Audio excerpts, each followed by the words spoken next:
कर्नाटक में हिजाब पर पाबंदी और तनाज़ा हर गुजरते दिन के साथ शिद्दत इख्तियार करता जा रहा है। फिलहाल ये मामला हाई कोर्ट में जेर समाअत है।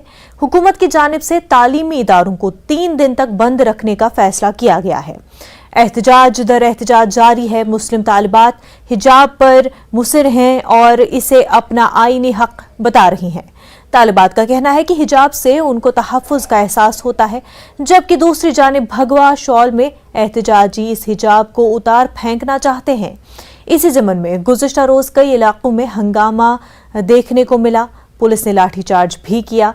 रियासी हुकूमत और हाई कोर्ट ने अमन बरकरार रखने की अपील की।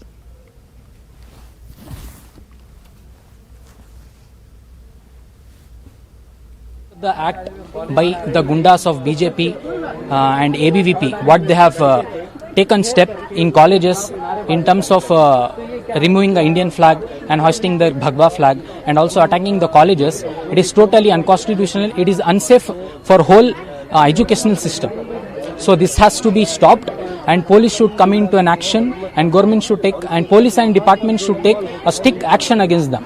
वायलेंस हुआ कर्नाटक का एक खतरनाक इंसिडेंट हम लोग बोलने के लिए चाहता हूँ, क्योंकि एक कैंपस का अंदर वैसा एक violence I think this first time एक बहुत सारे साल में के बाद फर्स्ट टाइम ऐसा एक ही दिन में एक वायलेंस चल रहा हो। ये बहुत क्या है डरने वाला वैसा एक सिचुएशन इधर कर्नाटक में बीजेपी गवर्नमेंट इधर लेके है। Actually, as a student and as a activist, I can say this is purely a violation of the fundamental rights. The students who are asking for their rights are being denied from the classrooms and are being deprived from getting educations. Now they are being attacked from ABVP guns. This is the real violation of the fundamental rights, I can say. And those people who are trying to backing up the ABVP guns is clear that the BJP government and Sangha Parivara is backing up them. Karnataka के मंडिया की मुस्कान खान की हिम्मत, बहादुरी, दिलेरी की हर तरफ दाद दी जा रही है। मंडिया की PES कॉलेज की तालिबा मुस्कान खान ने हिजाब की मुखालफत कर रहे मुजाहिरीन का मुंह तोड़ जवाब दिया है। हिजाब की मुखालफत कर रहे हुजूम ने इस लड़की को रोकने की कोशिश की। जय श्री राम के नारे लगाते हुए मुस्कान की जानिब बढ़ने लगे। जवाब में मुस्कान ने अल्लाहू अकबर का नारा बुलंद करते हुए आगे बढ़ने लगी।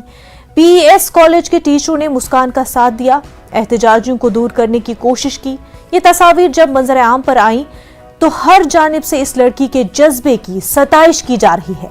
वहीं कॉलेज अमले की भी तारीफ हो रही है कि उन्होंने किसी के दबाव में आए बगैर मुस्कान को महफूज तरीके से क्लासरूम तक पहुंचाया गया। मुस्कान खान की सताइश करते हुए जमीयत उलमाए हिंद ने 5 लाख रुपए का इनाम देने का ऐलान भी किया है।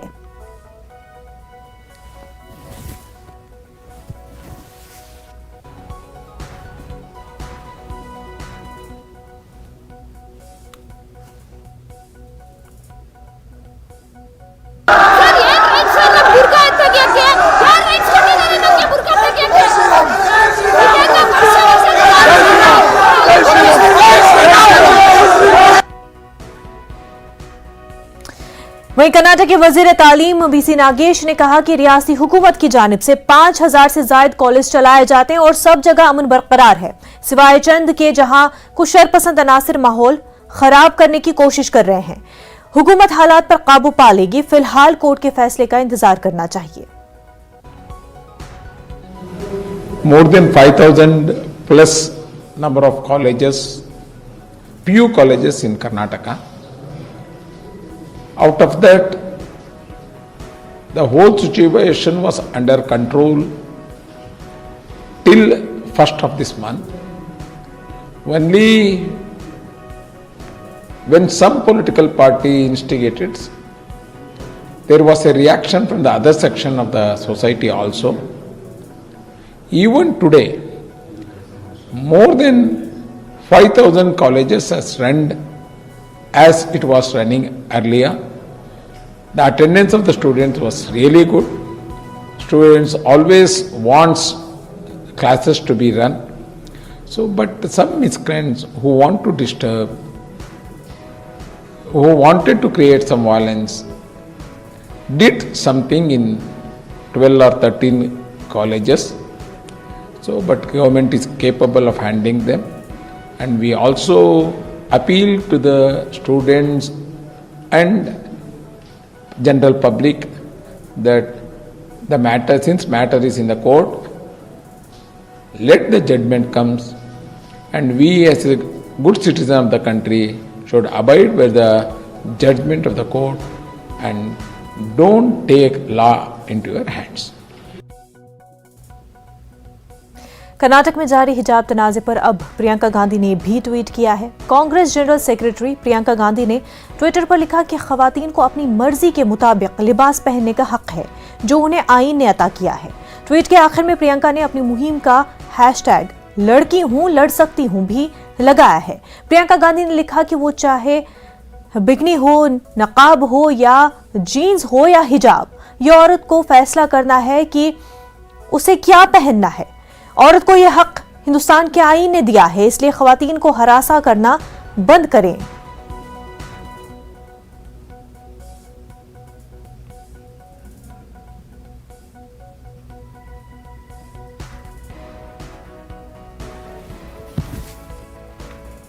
तो आपको बता दें कि इस पूरे मामले को लेकर के, हिजाब तनाजे को लेकर के प्रियंका गांधी ने ट्वीट किया है। प्रियंका गांधी खवातीन को अपनी मर्जी के मुताबिक लिबास पहनने का हक है, ऐसा लिखती हैं। वो लिखती हैं, बिकनी हो, नकाब हो, जीन्स हो या फिर हिजाब, औरत को फैसला करना है कि उसे क्या पहनना है। खवातीन को हरासा करना बंद करें, लड़की हूं, लड़ सकती हूं।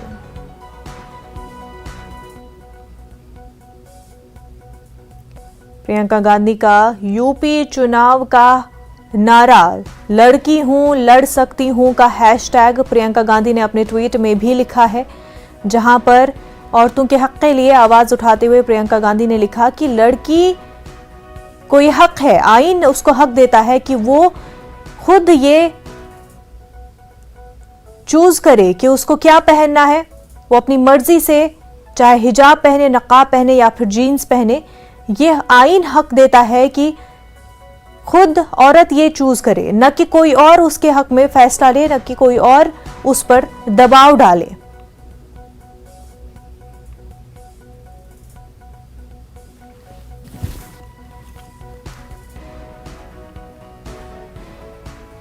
तो लगातार कर्नाटक में हिजाब मामले को लेकर के तनाजा बरकरार है। आपको बता दें ये तनाजा जहां शुरू हुआ कि कुछ लड़कियों को, कुछ फीमेल स्टूडेंट्स को कॉलेज हिजाब में आने से रोका गया, वहीं मुस्लिम स्टूडेंट्स ने इस हवाले से कोर्ट में भी अर्जी दायर की और इसके बाद जो है किस तरह से ये पूरा मामला पॉलिटिकल हो गया और दीगर स्टूडेंट्स भी इस पूरे मामले में इन्वॉल्व हुए और अब कर्नाटक भर में इस मामले को लेकर के एहतजाज जारी है। हालांकि 3 दिन के लिए कॉलेज, स्कूल बंद कर दिए गए हैं।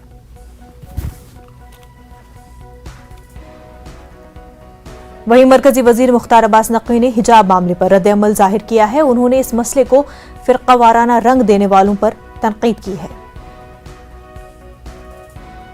सांप्रदायिक हंगामा, ये हॉरर न समाज के हित में है न देश के हित में है।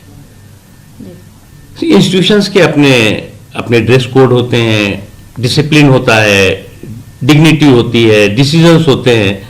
अब इंस्टीट्यूशंस के ड्रेस कोड पर, डिसिप्लिन पर, डिग्निटी के डिसीजन पर अगर आप जो है वो कम्युनल तड़का लगाएंगे और कम्युनल कील ठोकेंगे तो मुझे लगता है कि ये देश के हित में नहीं है और किसी भी समाज के हित में नहीं है। अब अनफॉर्चुनेटली कुछ हमारे ऐसा सिंडिकेट इस देश में भी है और कुछ अगल बगल भी, आसपास भी है, जो कोई भी एक आइसोलेटेड घटना होगी तो उस पे भारत की संस्कृति, भारत के संस्कार, भारत की सहिष्णुता और यहां तक कि भारत के संविधान की समीक्षा और सांप्रदायिक समीक्षा करने बैठ जाएंगे। बीजेपी रहनुमा कपिल मिश्रा ने प्रियंका गांधी के ट्वीट का जवाब देते हुए लिखा कि हिजाब तालिबानी सोच को जाहिर करती है। उन्होंने हिजाब को स्कूल ड्रेस कोड के खिलाफ बताया है।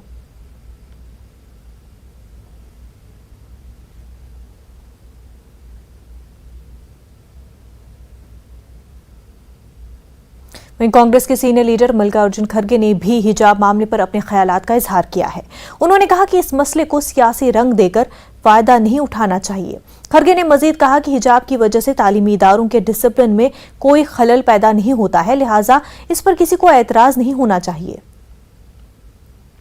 पार्टियां हैं वो कोई भी पॉलिटिकल एडवांटेज इसका नहीं लेते हैं और नहीं भी करना चाहिए। अगर कोई करता है तो वो ठीक नहीं है। तो ये चीफ मिनिस्टर ये बुलाकर समझाना भी चाहिए। और आज तक तो चली, ये तो सबको आज़ादी है और कोई अगर पूरा आपके डिसिप्लिन को वायलेट करता है या कोई अपने उसूलों को छोड़ के वहाँ पर काम करता है तो वो बात आती है। लेकिन यहाँ पर ऐसा कुछ नहीं है। सिर्फ स्कूलों में डिसिप्लिन रखना ये सरकार का काम है और सरकार अपने डायरेक्टर को बोले, एजुकेशन सेक्रेटरी को बोलकर इसको ठीक ठाक। हिजाब के मसले पर रुकने पार्लियामान नासिर हुसैन ने रद्द अमल का इजहार किया है। उन्होंने कहा कि कर्नाटक में हिजाब को लेकर जो कुछ हो रहा है उसके लिए बीजेपी जिम्मेदार है। क्लासेस बनते हैं, स्कूल्स और कॉलेजेस बनते हैं, बड़ी मुश्किल से अभी कॉलेजेस खुले हैं। कॉलेजेस खुलने के बाद में कौन क्या पहनेगा, कौन किस कलर के कपड़े पहनेगा, किसको अंदर जाने दिया जाएगा, ये सब भी विवाद कर्नाटका में चल रहा है। इसके लिए भारतीय जनता पार्टी और वहाँ पे भारतीय जनता पार्टी की जो सरकार है एकदम सीधे सीधे जिम्मेदार है, क्योंकि अगर वो लॉ एंड ऑर्डर रोक नहीं सकते और वो गुंडों को, माओवादियों को, एंटी सोशल एलिमेंट्स को अगर वो किसी खास रंग के स्कार्फ पहना के भेज के लड़कियों को कॉलेज में दौड़ाने का काम करते हैं, तो इसके लिए सरकार जिम्मेदार है। तो सरकार को समझना चाहिए कि इस इशू को गंभीरता से लें और इमीडिएटली सारे कॉलेजेस में और कैंपसेस में एक पीसफुल एटमॉस्फेयर क्रिएट करें और जो लड़कियां बड़े मुश्किल से अपने घरों से निकल के एजुकेशन पाने के लिए स्कूल और कॉलेज पहुंचते हैं उनको पढ़ने दिया जाए।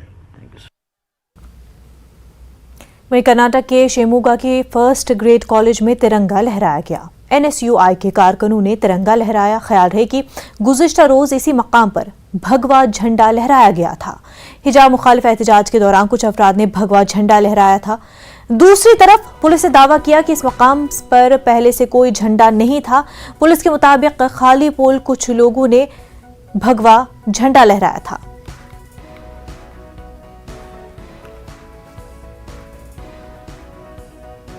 And in place of that a saffron flag was put up, but there was no national flag on the pole. The pole was empty. Only a saffron flag was hoisted on top of the pole, and later they removed that themselves and they took it with them. So far there are 2 persons who've been injured in the first degree college incident, and they are in Megan Hospital. And one person he is not injured, but he's given a case for assault. And we have information that 2 more people are getting admitted, but that will happen as and when we get MLC and further information.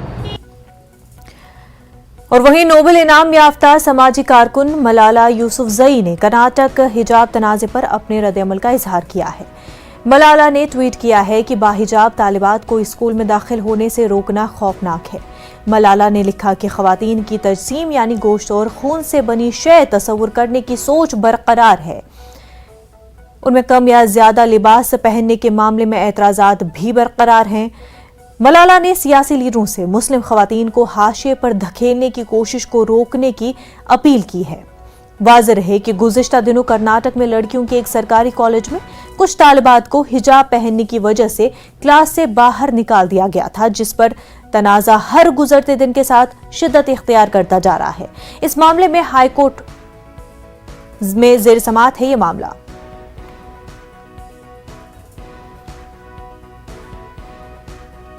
वक्त हो गया एक छोटे से break का, जल्द होंगे हाजिर।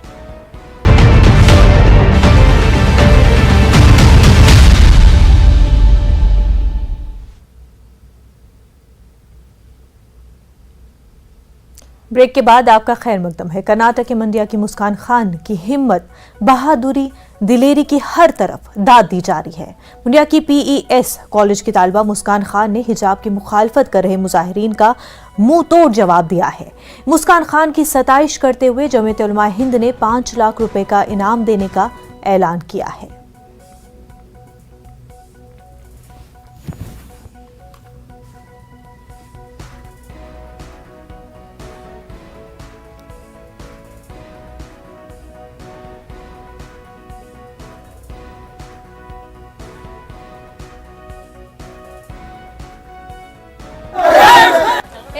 ನಮಸ್ಕಾರ. ನಾನು ಅಸೈನ್ಮೆಂಟ್ ಸಬ್ಮಿಟ್ ಮಾಡೋಕ್ಕೆ ಕಾಲೇಜ್ ಹೋಗ್ತಿದ್ದೆ. ಅಲ್ಲಿ ಗೇಟ್ ಹತ್ರನೇ ಎಲ್ಲ ಬಾಯ್ಸ್ ಗುಂಪು ಕಟ್ಕೊಂಡು ನೀನು ಬರಬೇಡ ಕಾಲೇಜ್ಗೆ ಬುರ್ಖಾ ಹಾಕೊಂಡು, ಕಾಲೇಜ್ಗೆ ಹೋಗ್ಬೇಕಂದ್ರೆ ಬುರ್ಖಾ ತೆಗ್ದು ನೀನು ಒಳಗಡೆ ಹೋಗ್ಬೇಕು, ಇಲ್ಲಾಂದರೆ ನೀನು ಬುರ್ಖಾದಲ್ಲಿ ಇರಬೇಕಂದ್ರೆ ಮನೆಗೆ ಹೋಗು ವಾಪಸ್ ಅಂತ ಹೇಳಿದ್ರು. ನಾನು ಹೆಂಗೋ ಒಂದು ಒಳಗಡೆ ಹೋದೆ. ಅಲ್ಲಿ ಹೋದ ತಕ್ಷಣ ನನ್ನ ಗುಂಪು ಕಟ್ಕೊಂಡು ನನ್ನ ಕಿವಿ ಹತ್ರ ಎಲ್ಲ ನನಗೆ ಅಟ್ಯಾಕ್ ಮಾಡೋಕೆ ಹಂಗೆ ಬರ್ತಾಯಿದ್ರು. ಜೈ ಶ್ರೀರಾಮ್ ಅಂತ ನಾನು ಬುರ್ಖಾ ತೆಗಿ ನೀನು ಹಾಕೊಂಡು ನಮ್ಮ ಕಾಲೇಜ್ ಬರಬಾರ್ದು, ಇದು ಅದು ಅಂತ ಕಿರ್ಚ್ಕೊಂಡು ಎಲ್ಲ ಬರ್ತಾಯಿದ್ರು. ಅದಕ್ಕೆ ನಾನು ಅಲ್ಲಾ ಅಕ್ಬರ್ ಅಂತ ಹೇಳಿದೆ. ನಮ್ಮ ಕಾಲೇಜವ್ರು ಎಲ್ಲ ತುಂಬ ಕೋಆಪ್ರೇಟ್ ಮಾಡಿದ್ರು, ನಂಗೆ ಸಪೋರ್ಟ್ ಮಾಡಿದ್ರು, ನಂಗೆ ಪ್ರೊಟೆಕ್ಟ್ ಮಾಡಿದ್ರು, ಎಲ್ಲ ನಂಗೆ ಬಂದು ಸೇವ್ ಮಾಡಿದ್ರು ಎಲ್ಲ. ಈಗ ಹಿಜಾಬ್ ವಿವಾದ ಸಾಕಷ್ಟು ಚರ್ಚೆ ಆಗ್ತದೆ, ನಿಮ್ಮ ಅಭಿಪ್ರಾಯ ಏನು? ಇದು ನಮ್ಮ every religion has a freedom. India is A unity. So every religion has a freedom. ಅವ್ರ ಕಲ್ಚರ್ ಫಾಲೋ ಮಾಡ್ತಾರೆ, ನಾವು ನಮ್ಮ ಕಲ್ಚರ್ ಫಾಲೋ ಮಾಡ್ತೀವಿ. ನಮ್ಮ ಕಲ್ಚರ್ ಫಾಲೋ ಮಾಡೋಕ್ಕೆ ಬಿಡಬೇಕು. ನಾವೇನು ಅವ್ರು ಕ್ವಶನ್ ಮಾಡ್ತಾ ಇಲ್ಲ, ಅವರು ನಮ್ಮ ಕ್ವಶನ್ ಮಾಡಬಾರ್ದು. ನಿನ್ನೆ ಇನ್ಸಿಡೆಂಟ್ ಆದ इस वक्त एक बड़ी खबर सामने आ रही है दिल्ली एनसीआर से। ये बड़ी खबर है, आपको बता दें दिल्ली गुरुग्राम में इनकम टैक्स के छापे हुए हैं। 20 मकामात पर इनकम टैक्स ने छापामार कार्रवाई अंजाम दी है। तो ये बड़ी खबर आपको दिल्ली एनसीआर से बता रहे हैं, जहां पर दिल्ली गुरुग्राम में इनकम टैक्स ने छापे मारे हैं। 20 मकामात पर इनकम टैक्स टीम ने छापामार कार्रवाई अंजाम दी है। इस पूरे मामले को लेकर के तफसीलात अभी बाकी है। आपको बता दें कि 20 मकामात पर दिल्ली गुरुग्राम में इनकम टैक्स टीम ने छापामार कार्रवाई अंजाम दी है। हमारे नुमाइंदे शंकर आनंद दिल्ली से हमारे साथ जुड़ चुके हैं। शंकर, तफसीलात बताएं।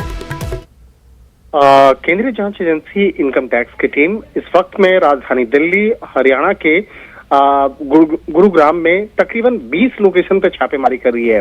और ये जो छापेमारी है इसमें मुख्य तौर पर बीडीएम हॉस्पिटलिटी प्राइवेट लिमिटेड, इसके साथ ही कई जो उससे संबंधित जो अन्य कंपनियां हैं, एडॉट, निकुंज, GNH कन्वेंशन, इस संबंध इन तमाम कंपनियों के खिलाफ छापेमारी कर रही है। और मुख्य तौर पर जो आरोप है, तकरीबन 100 करोड़ से ज्यादा टैक्स चोरी करने का आरोप है। लिहाजा इस मामले में कई अलग अलग लोकेशन पर छापेमारी की जा रही है। और इस कंपनियों की अगर बात करें तो इन कंपनियों का रिजॉर्ट, मैरिज हॉल, इस टाइप का जो काम है, मैरिज पैलेस का काम है, जहां पर अक्सर बड़ी बड़ी पार्टियां होती हैं और जहां पे शादियां, रिसेप्शन से लेकर राजनीतिक गतिविधियां भी होती है। राजनीतिक गतिविधियों से संबंधित जो कार्यक्रम है वो यहाँ पे होते हैं। तो यहाँ पर टैक्स चोरी करने का आरोप था। लिहाजा इस मामले में तकरीबन 20 लोकेशन पे छापेमारी की जा रही है। और छापेमारी के दौरान पर काफी भारी मात्रा में नकदी यहाँ पे बरामद हुई है, लेकिन अभी तक औपचारिक तौर पे जानकारी नहीं दी जा रही है कि कितना पैसा यहाँ से जब्त किया गया है। और जिस तरह से ये टैक्स चोरी करने के साथ साथ जिस तरह से कई महत्वपूर्ण जो बैंकिंग ट्रांजेक्शंस और प्रॉपर्टी से जुड़े हुए दस्तावेज भी बरामद किया गया है, जिसके बारे में औपचारिक तौर पर आज देर शाम तक इस मामले में जानकारी दी जाएगी। तो एक तरह से कह सकते हैं कि इन कंपनियों से संबंधित दीपक सैनी, मोनिका सैनी, विनोद सैनी, सार्थक सैनी, तो ये तमाम जो लोग हैं उनके खिलाफ ये छापेमारी चल रही है। और जो कि एक काफी रसूखदार बड़े कारोबारी माने जाते हैं, उनके यहाँ पर ये छापेमारी की जा रही है। जी शंकर, बेहद शुक्रिया तमाम तफसीलात के लिए।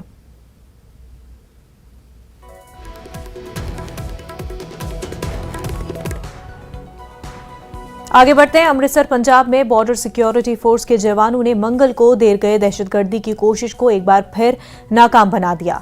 ड्रोन के जरिए तहसील अजनाला में सरहदी चौकी पर धमाका खेज मवाद गिराया गया। चौकस जवानों ने फौरी तौर पर ड्रोन पर फायरिंग की, ताहम वो पाकिस्तान की तरफ उड़ान भरने में कामयाब हो गया। वाजरे की से कब्ल भी कई मरतबा पाकिस्तान ने ड्रोन के जरिए हथियार फेंके हैं।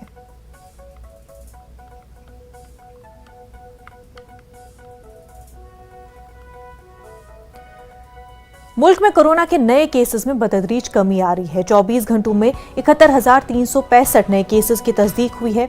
वहीं 24 घंटों में वायरस से 1,217 अफराद की मौत भी हुई है और इसी अरसे में 1,72,000 से ज्यादा अफराद शफायाब भी हुए हैं। इस वक्त मुल्क में मजमूई तौर पर 8,92,000 से ज्यादा एक्टिव केसेस है, जबकि मजमूई तौर पर अमवात की तादाद 5 लाख से तजावुज कर गई है।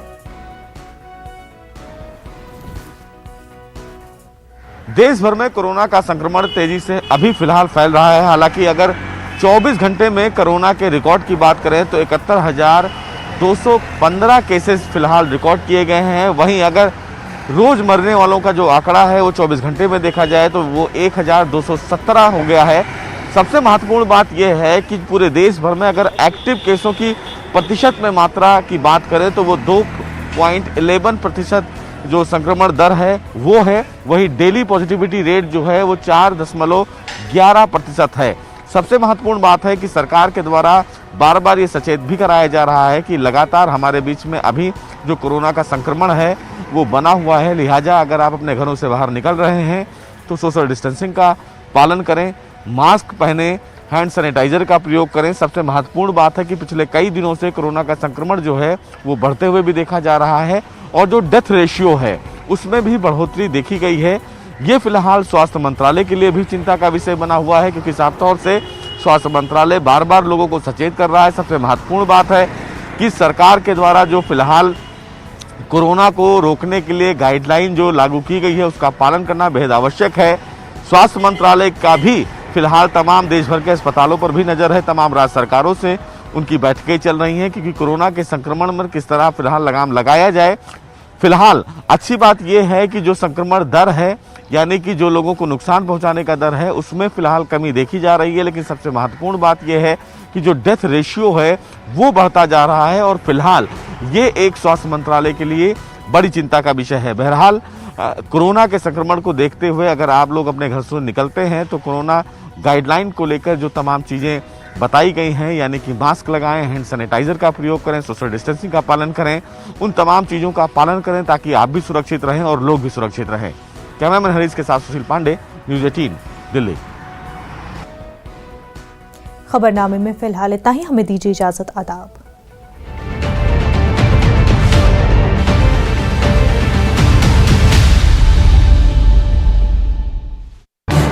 इस न्यूज हेडलाइंस के प्रायोजक पेट सफा आयुर्वेदिक जून।